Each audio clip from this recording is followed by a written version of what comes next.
میں اپنے والد کے انتقال کے بعد آج ان کے آفس میں ان کے باس کے سامنے بیٹھی تھی۔ اب بھی میری آنکھوں سے آنسو بہہ رہے تھے۔ سامنے بیٹھا شخص مجھے بڑے غور سے دیکھ رہا تھا۔ عمر میں وہ 30-32 کے لگ بھگ تھا۔ کہنے لگا، آپ کے والد کی اچانک سے ہارٹ اٹیک سے ہونے والی موت کا سن کر ہمیں بہت افسوس ہوا ہے، لیکن دیکھیے رباب، آپ کے والد کی وفات پر ہم جو کچھ کر سکتے تھے وہ میرا ڈرائیور آپ کو چیک کی صورت میں آپ کے گھر دے چکا ہے۔ اس نے پانی کا گلاس میری طرف بڑھاتے ہوئے کہا تھا۔ میں سسکیوں سے رو رہی تھی۔ مجھے اپنے والد سے بے تحاشا محبت تھی۔ ان کے اچانک سے ہو جانے والی موت نے تو مجھے بوکھلا کر رکھ دیا تھا، کیونکہ میں گھر میں سب سے بڑی تھی۔ گھر کی تمام ذمہ داری اب مجھ پر تھی۔ میں نے کپکپاتے ہاتھوں سے پانی کا گلاس پکڑ کر اپنے لبوں سے لگایا تھا، بس چند گھونٹ پی کر اپنا گلا تر کیا تاکہ اس سے بات کر سکوں۔ میں نے کہا، میں جانتی ہوں، مگر یہاں پر میں آپ سے مدد مانگنے نہیں آئی۔ دیکھیے، میں MBA کر رہی ہوں اور آخری بس سمسٹر باقی ہے۔ میں چاہتی ہوں کہ آپ مجھے میرے والد کی جگہ نوکری دے دیں۔ یہ کہنے کے بعد میں نے اپنے پرس سے اپنے ڈاکومنٹس کی فائل نکالی اور اس شخص کے سامنے رکھ دی۔ میں ساتھ ساتھ اپنے آنسو بھی پہنچ رہی تھی۔ اس نے ایک نظر میری فائل کی طرف ڈالی، پھر فائل واپس مجھے پکڑا دی۔ کہنے لگا، اس کی ضرورت نہیں ہے، آپ کل سے جوائن کر سکتی ہیں۔ یہ سن کر میں بہت خوش ہوئی تھی۔ میں نے کہا، آپ کا بہت بہت شکریہ۔ وہ کہنے لگا، نہیں، ایسی کوئی بات نہیں، آپ کے والد کافی سالوں سے ہمارے آفس میں کام کر رہے تھے، اس لیے مجھے آپ کے ڈاکومنٹس دیکھنے کی ضرورت نہیں ہے۔ آپ اپنے والد کی جگہ نوکری کر سکتی ہیں اور آپ کو تنخواہ بھی میں اتنی ہی دوں گا جتنی کہ آپ کے والد کو دیتے تھے۔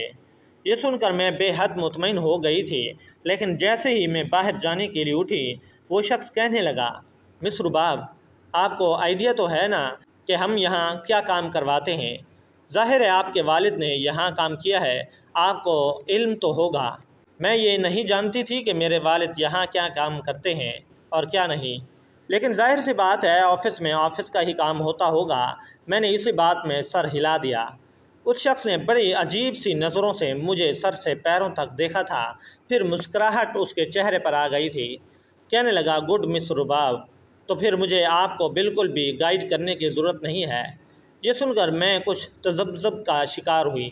میں نے کہا، دیکھیں، میں نے آج تک نوکری کبھی نہیں کی، اس لیے کچھ نہ کچھ تو آپ کو مجھے گائیڈ کرنا پڑے گا، کیونکہ مجھے نوکری کا کوئی تجربہ نہیں ہے۔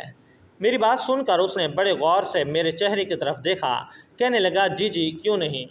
لیکن جیسے ہی میں اس کے کمرے کے دروازے تک پہنچی، اس نے میرا نام لے کر پکارا۔ اس کے پکارنے پر میں نے پیچھے پلٹ کر دیکھا۔ وہ مجھ سے کہنے لگا، جیسا لباس آپ پہن کر آئی ہیں، یہ ہمارا آفس کی ڈیمانڈ پر پورا نہیں اترتا۔ میں نے ایک سادہ سا شلوار قمیض پہن رکھی تھی۔ میں نے کہا تھا، آج تو میں صرف آپ سے بات کرنے آئی تھی، میں اس چیز کا بہت خیال رکھوں گی۔ یہ کہہ کر میں واپس چلی گئی۔ میرے والد اور والدہ میں بے تحاشا محبت تھی۔ جب سے میری والد کا اچانک سے ہارٹ اٹیک سے موت ہوئی تھی، میری والدہ تو بستر سے لگ گئی تھی۔ جب میں گھر پہنچی تو چھوٹی بہن میرا انتظار کر رہی تھی۔ کہنے لگی، آپی، اماں کی دوائیاں ختم ہو چکی ہیں اور اماں کا BP کم ہی نہیں ہو رہا۔ وہ ابھی بھی BP آپریٹر سے میری والدہ کا BP چیک کر رہی تھی۔ میری نظر اپنی والدہ کی طرف پڑی۔ میں نے کہا، تم جلدی سے یہ پیسے پکڑو، اماں کی دوائیاں لے کر آؤ، اماں کا خیال میں رکھتی ہوں۔ گھر سے باہر نکلتے ہی کچھ فاصلے پر میڈیکل سٹور تھا اور ہم صرف 2 ہی بہنیں تھیں، بھائی کوئی نہیں تھا۔ میری چھوٹی بہن نے فوراً سے پیسے پکڑے اور میڈیکل کی سلپ لے کر باہر چلی گئی۔ میں نے اماں کو اٹھا کر بٹھایا، ابھی بھی ان کی آنکھوں سے آنسو بہہ رہے تھے۔ میں نے کہا، اماں، اگر آپ یوں دل چھوڑ کر بیٹھیں گی تو ہمارا کیا ہوگا؟ ہمارے پاس تو آپ کے علاوہ اور کوئی بھی نہیں بچا۔ خدا کے لیے اپنے لیے نہ صحیح تو ہمارے لیے خود کو سنبھالیں۔ میری والدہ نے مجھے سینے سے لگایا، پھوٹ پھوٹ کر رونے لگی۔ کہنے لگی، اچانک ملنے والے صدمہ کہاں جلدی بھولتے ہیں، کسی گھاؤ کی طرح دل کو لگ جاتے ہیں۔ اب یہ غم تو جاتے جاتے ہی جائے گا۔ میں بہت کوشش کرتی ہوں لیکن مجھ سے یہ سہا نہیں جاتا، یہ میرا اختیار سے باہر ہے۔ میرے لیے دوہری ذمہ داری تھی، ایک جاب کرنا، دوسرا گھر کو بھی سنبھالنا، کیونکہ چھوٹی بہن مجھ سے 10 سال چھوٹی تھی اور ابھی میٹرک میں پڑھتی تھی۔